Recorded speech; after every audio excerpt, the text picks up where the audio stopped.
I just learned some jazz today. It's true. He just learned some jazz today. And you gon' learn some jazz today. Yes, you gon' learn. You gon' learn, you gon' learn. It was just past 1, 2, 3 man with a 4, 5 step to the door like, oh my gosh, just throw that cash in a back bag, run around the back and pull up the track. Cause yo, couldn't believe them stories conceived for no reason. Please just go and leave them fakies in season. But nah, pre them, cause nowadays you couldn't find me on the BBC. 반갑습니다. 최 목사의 영감 서재에 오신 것을 환영합니다. 저는 서재직이 최병학 목사입니다. 오늘은 그리스 비극 극작가 중에 두 번째 인물이죠. 소포클레스의 오이디푸스 왕을 한번 읽어보고자 합니다. 자, 이 소포클레스 비극 굉장히 두껍죠. 이제 여기 오이디푸스도 있고 안티고네도 있고 여러 가지 작품이 있는데 우리 소포클레스 비극 가운데서는 오이디푸스를 한번 먼저 읽어보려고 합니다. 우리 송민호 목사님이 욥의 비극을 이야기한 적이 있는데 그것을 삐딱한 지혜라고 이야기를 하더라고요. 그 잠언 같은 경우는 규범적인 지혜고 그 규범에 맞지 않는 조금 삐딱한 지혜가 바로 욥기의 삐딱한 지혜다. 그리고 우리가 알 수 없는 하나님의 뜻, 이것을 이제 삐딱한 지혜라고 이렇게 본 적이 있어요. 이제 저는 이것을 이제 존재론적인 비극이라고 이렇게 보게 되는데, 우리가 그리스 비극을 이렇게 보면은 외적 비극이 있고, 비극의 원인이 외부에 있고, 그리고 비극의 원인이 내부에 있는 두 가지 비극이 있죠. 근데 이제 욥기 같은 경우는 비극의 원인이 안에도 있지 않고 밖에도 있지 않습니다. 그것은 두 가지는 이제 다 합쳐서 이야기를 할 수가 있는데, 저는 그것을 존재론적인 비극이다, 그렇게 이제 볼 수가 있는 거죠. 인간 존재의 한계를 드러내기 때문에 그렇습니다. 이것이 이제 바로 이제 오이디푸스 왕이라고 이야기를 할 수가 있겠죠. 그래서 그리스 비극의 욥이 누구냐면 바로 오이디푸스 왕이라고 이야기를 할 수 있겠습니다. 최근에 이제 헐리우드 영화를 이렇게 보면은 그리스 비극과 이렇게 닮아갑니다. 예를 들어서 이제 악당은 의롭고 그리고 영웅은 조금 이상해져 가고 있죠. 그래서 이제 슈퍼맨 같은 아주 신체도 건강하고 정신도 건강한, 우리 그걸 이제 아식스라고 이야기를 하는데, 이제 이 아식스 같은 그런 이제 영웅보다는 그런 영웅은 재미가 없어요. 그래서 어떤 영웅들이 등장하냐면은 이제 마음이 어두운 이제 배트맨, 고뇌하는 배트맨, 삐뚤어진 부자 아이언맨, 그리고 평범한 이웃인 스파이더맨, 뭐 요 정도까지는 괜찮아요. 근데 이제 조금 더 이제 바뀌게 되죠. 어떻게 바뀌냐면은 멋있는 범죄자 조커 혹은 헐리퀸 같은 빌런들이 이제 인기를 끌게 됩니다. 더 나아가서 보면은 어벤져스의 타노스 같은 경우도 우주의 인구 증가를 걱정했던 그런 빌런이죠. 그래서 빌런 속에 선한 것들이 있는 것을 보여주는 것, 그런 악당들이 이제 인기를 끄는데, 이것이 바로 이제 그리스 비극과 맞닿아 있다고 볼 수가 있습니다. 이것은 다른 말로 하면 이제 뒤집어 보기라고 할 수가 있겠죠. 빌런과 영웅을 뒤섞어 버리거나 뒤집는 그런 추세가 지금 최근 헐리우드 영화의 분위기라고 할 수 있습니다. 욥은 의인이었지만 고난을 받죠. 오이디푸스 왕도 마찬가지입니다. 열심히 살았지만 운명의 저주 때문에 고난을 당하게 되죠. 자, 그러면 이제 소포클레스의 오이디푸스 왕 이제 이야기하기 전에, 소포클레스는 우리 그리스 비극의 완성자라고 이야기를 할 수가 있습니다. 이전에 이제 아이스킬로스가 비극 작품을 썼죠. 근데 이제 소포클레스 시대부터는 어떤 것들이 이제 보충이 되냐면은 무대에 배경 그림이 도입이 됩니다. 지금 우리 뒤에 나와 있는 것처럼 배경 그림들이 무대에 도입이 되고, 그 다음에 소도구들을 활용을 하게 돼요. 그러니까 그 오르케스트라 위에서 소도구들을 활용해가지고 비극 공연을 하는 거죠. 그 다음에 코러스가, 아이스킬로스 같은 경우는 12명이 있는데 소포클레스는 이 코러스를 15명으로 좀 이렇게 늘려요. 뭐 3명 뭐 더 늘었다고 뭐 차이가 날까? 뭐 그렇게 생각하는데 15명 정도가 되면은 코러스가 웅장해지는 거죠. 비극이 이제 더 웅장해졌다, 그렇게 볼 수가 있습니다. 배우도 아이스킬로스 같은 경우는 무대 위에 배우가 이제 2명인데 소포클레스 같은 경우는 무대 위에 배우를 3명으로 이렇게 만들어냅니다. 자, 그러면 3명이 있으면은 갈등을 조정 가능하게 되죠. 3명의 배우의 대화를 통해서 각각의 성격을 생생하게 부각시키고 그들의 성격이 서로 충돌하고 그리고 보복하고 파멸로 치닫는 그런 과정 속에서 복선을 배치를 하고 최대한 비극적인 긴박감을 끌어올리고 있는 것이 바로 소포클레스의 비극입니다. 비극의 완성, 그리스 비극의 완성자라고 할 수가 있는 거죠. 그리고 우리가 이제 참고로 여러분 알아두시면 좋을 텐데 소포클레스의 오이디푸스 왕, 그리고 셰익스피어의 햄릿, 도스토예프스키의 까리마조프가의 형제들, 요 세 개가 서양 문학의 3대 명작이라고 이야기를 할 수가 있습니다. 그리고 이제 아리스토텔레스가 시학에서 이 오이디푸스 왕에 관해서 이런 이야기를 하죠. 비극의 모든 요건을 갖춘 가장 짜임새 있는 드라마다. 이게 이제 오이디푸스 왕이라고 이야기를 할 수가 있습니다. 특별히 이제 소포클레스가 이 오이디푸스 이 비극을 수사극으로 이렇게 만들죠. 사건이 터진 다음에 그것을 수사하는 추리 소설 비슷한 방식인데, 일본의 가톨릭 작가인 엔도 시아코가 신의 흔적을 이렇게 추적하잖아요. 그런 소설을 쓴단 말이에요. 그것처럼 이 소포클레스의 오이디푸스 왕도 수사극입니다. 그리스에 전염병이 생겼는데 원인이 뭐냐, 그 이유를 찾아가는 그런 추리 비극이라고 이야기를 할 수가 있겠죠. 그래서 왕이 된 오이디푸스가 테베에 전염병이 돌자 그것을 해결하는 그 상황이라고 이야기를 할 수 있습니다. 자, 그러면 작품을 한번 보도록 할게요. 이 작품 소개를 한번 먼저 읽어보겠습니다. 기원전 436년에서 433년경에 쓰여진 것으로 추정되는 오이디푸스 왕. 이 작품이 포함된 비극 3부작은 그의 비극 경연대회에서 2등을 차지했다. 그러나 이 작품은 소포클레스의 최대 걸작으로 평가되고 있다. 이 비극이 다루고 있는 오이디푸스 이야기는 다음과 같다.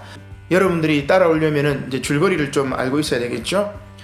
스핑크스의 수수께끼를 푼 오이디푸스가 테베의 왕이 되고 왕비 이오카스테와 결혼하여 스라에 2남 2녀를 두고 행복하게 살아간다.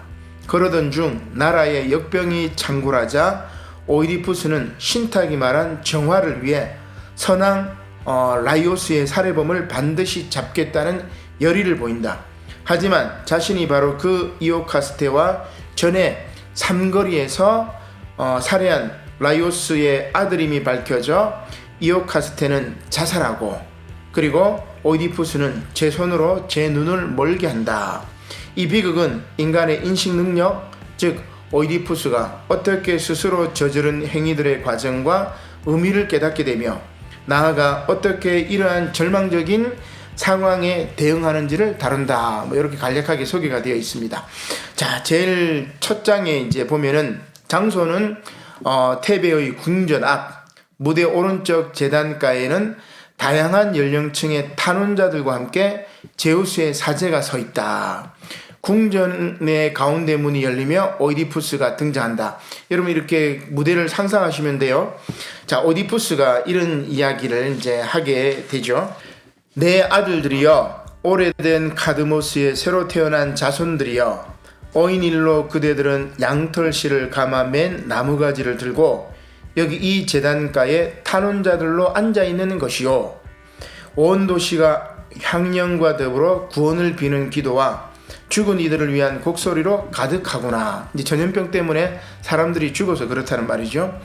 이 일에 관해 남의 입을 통해 듣는다는 것은 도리가 아닐 것 같아 세상에 명성이 자자한 이 오이디푸스가 몸소 왔소이다. 내 아들들이여, 노인장, 이제 그 사제에게 이야기합니다. 노인장, 여기서는 그대가 연장자이니 이들의 대변인이 되어 주시오. 그대는 무엇이 두려워? 아니면 무엇을 바라고 여기 앉아 있는 것이오? 내 무엇이든 기꺼이 도와주겠어. 이런 탄원의 연민의 정을 느끼지 않는다면 인정머리 없는 사람이겠지. 이렇게 이제 사람들이 이제 탄원을 하려고 몰려 있고, 또 이제 사제도 왔죠. 오디푸스가 내가 이제 사건을 해결해 주겠다, 이런 이제 이야기를 합니다. 자, 그러자 이제 사제가 이런 이야기를 하죠. 보시다시피 도시가 이미 풍랑에 너무나 흔들리고 있고 죽음의 파도 밑에서 아직도 고개를 들지 못하기 때문이옵니다. 이 나라에서는 대지의 열매를 맺는 꽃받침에도 목장에서 풀을 뜯는 소떼에게도 여인들의 볼모의 산고에도 죽음이 만연해 있나이다. 게다가 불을 가져다 주는 신이 가장 사악한 역병이 덮쳐 도시를 뒤쫓고 있으니 카드모스의 집은 빈집이 되어가고 어두운 하데스는 눈물과 신음이 늘어나게 되었나이다. 이런 이제 이야기를 합니다. 자, 그러자 이 오이디푸스 왕이 이제 문제가 생겼죠. 그리고 사건이 터진 다음에 이제 수사를 해야 되겠죠. 그래서 미리 내가 신탁을 받다, 신탁을 이제 들으러 보냈다, 이런 이야기입니다. 오이디푸스 왕이 이제 이런 이야기를 합니다. 이미 실천에 옮겼으니 메노이케우스의 아들로 내 처남인 크레온이 등장합니다. 크레온 중요한 인물이죠. 크레온을 피토는 이제 델포이의 옛날 이름이죠. 피토에 있는 포이보스의 집으로 보내. 포이보스는 누구냐면은 아폴론의 별명입니다. 그러니까 아폴론 신전에 신탁을 받으러 이제 보낸 거죠. 그 당시 이제 신탁에서 가장 유명한 신전이 아폴론 이제 신전이었습니다. 왜냐하면 아폴론 신은 예언의 신이기 때문에 그래요. 카산드라 여러분 뭐 아실 텐데. 자, 아무튼 이 아폴론에게 보내 내가 어떤 행동이나 말로 이 도시를 구할 수 있겠는지 알아오게 했소이다. 자, 그래서 알아왔습니다. 알아온 이유가 뭐냐? 자, 크레온이 이제 이런 이야기를 합니다. 이전에 이 테베를 다스렸던 왕이 있었는데 라이오스입니다. 근데 그 왕이 살해되셨죠. 그래서 지금 신께서 그들이 누구든 살인자들을 벌주라고 우리에게 분명히 명령하시는 거예요. 이런 이야기를 합니다. 자, 그러면 이제 오이디푸스 왕은 이 라이오스 왕의 살인자를 찾겠죠. 이렇게 찾습니다. 이제 그때 이제 누가 등장하냐면은 예언자가 이렇게 등장합니다. 테이레시아스라는 눈먼 예언자죠. 그리스 비극에 보면 이 테이레시아스 예언자가 많이 나오는데 우리 성경에 보면은 이 다윗을 뭐라고 했던 이 나단 선지자가 바로 이제 그 왕이라고 이야기를 할 수가 있습니다. 자, 이 테이레시아스가 나오는 부분 한번 찾아보겠습니다. 자, 테이레시아스 왕이 테이레시아스 예언자가 이제 오죠. 이제 사제들이 그를 추천합니다. 코로스장이 이제 이런 이야기를 하죠. 내가 알기로 테이레시아스 왕만큼 포이부스 왕의 의중을 잘 읽는 사람은 없나이다. 왕이시여, 그분에게 물어보시면 가장 확실히 알 수 있을 것이옵니다. 그 일에도 이제 오이디푸스 왕이 이렇게 얘기합니다. 그 일에도 늑장을 부리지 않았소이다. 크레온이 권해서 그를 데려오도록 2번이나 사람을 보냈으니 말이요. 자, 드디어 이제 그 테이레시아스 예언자가 찾아옵니다. 찾아와서 뭐라고 이야기하느냐?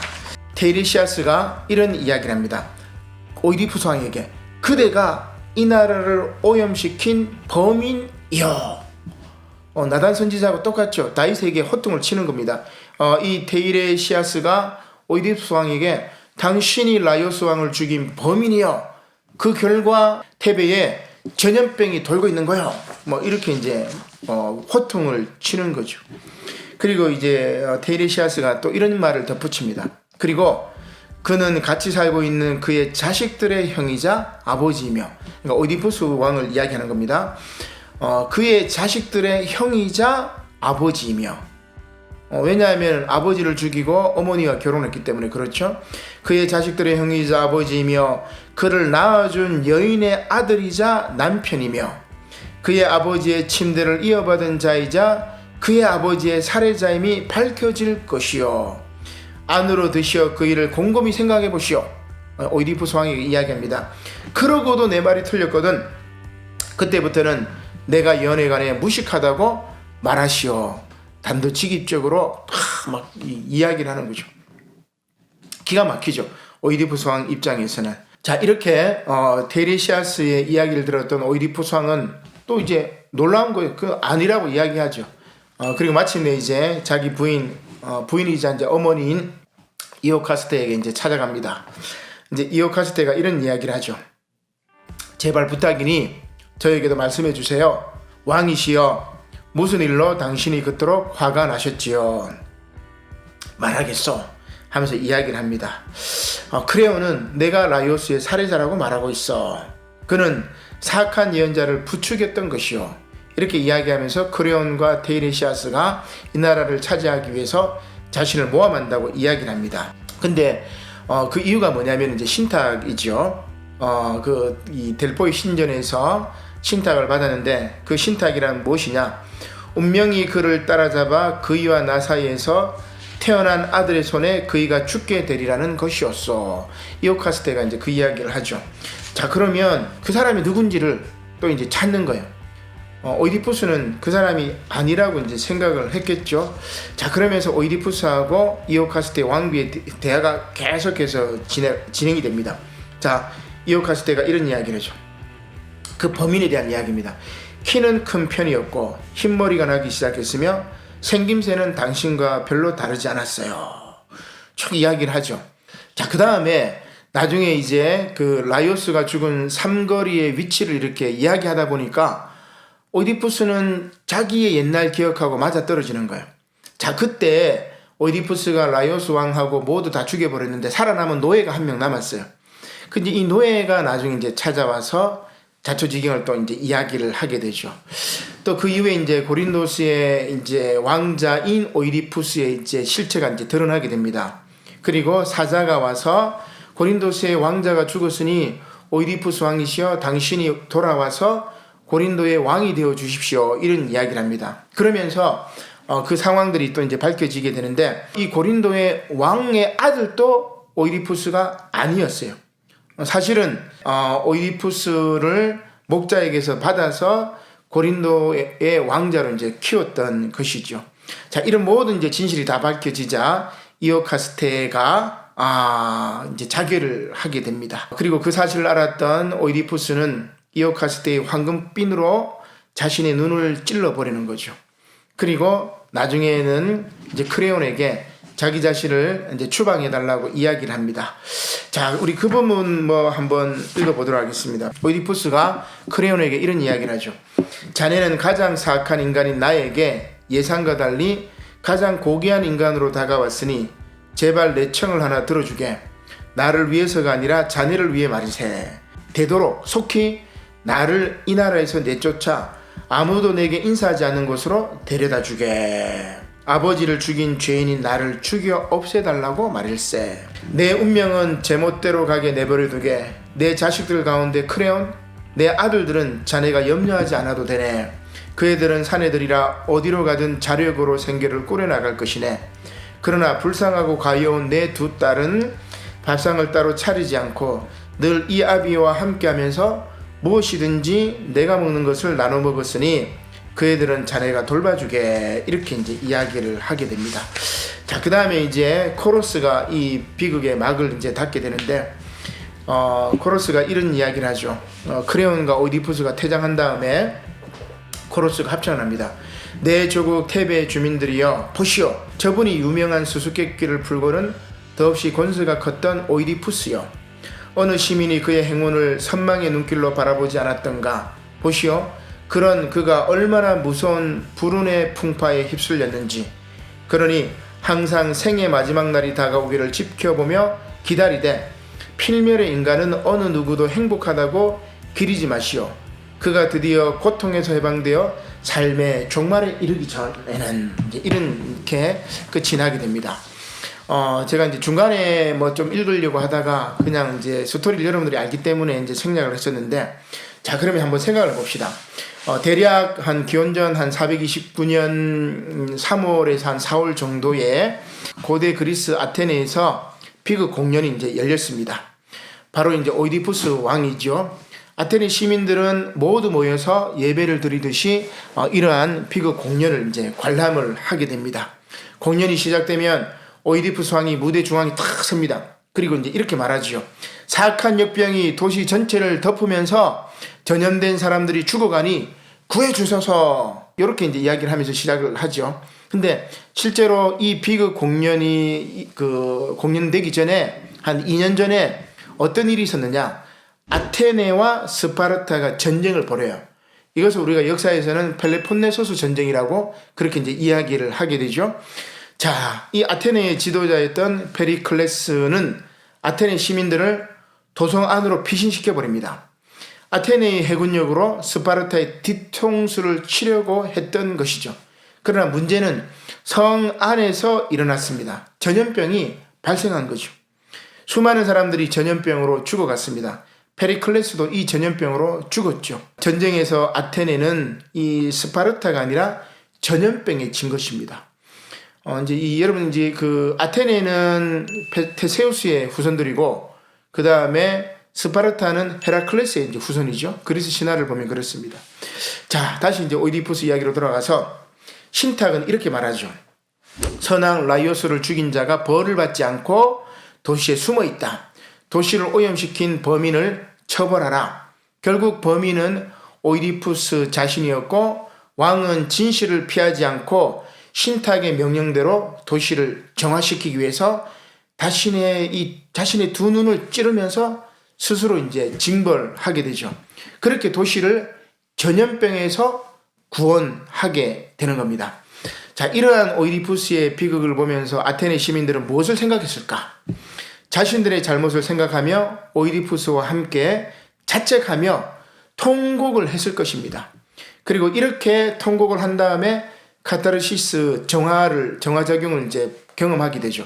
카타르시스를 느낀 후에 아테네 시민들은 다시 개인의 일상을 회복하고 그리고 도시를 재건하려는 각오를 다지게 되는 겁니다. 자, 그러면 이게 이제 어떤 의미를 우리에게 주느냐? 운명에 무기력하지 않고 끝까지 진실을 탐구하려고 했던 인간 정신의 승리라고 할 수 있습니다. 오이디푸스는 감출 수가 있었어요. 그러나 수사극, 추리극처럼 그 진실이 뭔지를 추구하고 찾아서 마침내 그 진실이 자신이 범인이었다는 것을 깨닫게 되죠. 그리고 그 진실에 책임을 집니다. 그래서 끝까지 진실을 탐구하는 정신, 그리고 그 사실에 책임질 줄 아는 인간 정신. 그래서 오이디푸스는 신이 벌 주는 게 아니에요. 스스로 자신을 벌을 줍니다. 이게 이제 이 성경하고 조금 다른 이야기인데, 욥기는 신이 욥에게 갑절에 이제 복을 주는 걸로 해피엔딩으로 끝나지만, 오이디푸스는 자신이 자신의 죄에 대해서 벌을 주고, 그렇게 이제 안티고네 딸과 이제 방랑하면서 이제 끝이 나게 되는 거죠. 이것을 통해서 우리는 이제 두 가지를 볼 수가 있습니다. 하나는, 그리스의 인간상은 운명에 도전하는 그런 인간상이고, 또 하나는 자신의 잘못에 대해서 끝까지 책임지는 인간상, 이것을 하나 볼 수 있겠고, 또 하나는 그리스의 시각 중심주의에 대한 비판이라고 이야기를 할 수 있습니다. 우리 이제 시각은 계몽주의하고도 연결이 되고, 그 다음에 이제 가톨릭하고 연결이 되죠. 가톨릭은 이제 보이는 어떤 이콘들을 굉장히 중요시 여기니까, 그리고 이러한 것에서 청각적인, 이제 개신교는 이제 이 듣는 말씀 중심 종교이기 때문에 청각적인 종교로 이제 전환하게 됩니다. 자, 이런 비극을 통해서 우리는 다시 한번 인간의 운명을 살펴볼 수 있습니다. 존재론적인 비극이죠. 정말 좋은 왕이었고, 스핑크스의 그 세 가지 수수께끼를 풀었던 지혜로운 왕이었지만, 이 운명, 신탁에 의해서 비극을 경험했고, 그러나 그 비극에 끝까지 책임을 졌던 왕 오이디푸스 왕이었습니다. 자, 여러분 고맙습니다. 안녕.